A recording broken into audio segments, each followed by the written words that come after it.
Tag. Tag. Esta noche me he jugado todo mi patrimonio.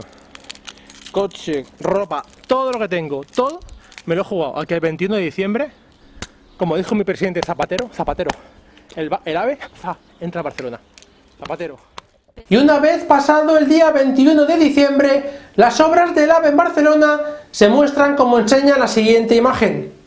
Así pues, la apuesta del señor Esquina Tomatina ha quedado absolutamente perdida. Al inicio de nuestro informativo hemos podido verle completamente desolado.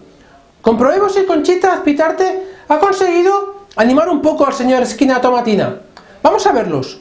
Pues como ves, Juan José, el señor Tomatina está absolutamente abatido. Con la apuesta que hizo lo ha perdido todo y ya no sabemos cómo consolarle. Señor Tomatina, pero no se preocupe. Pensé que va a empezar de nuevo otra vez. Pero oigan, ¿y ustedes quiénes son? ¿Pero qué van a hacer?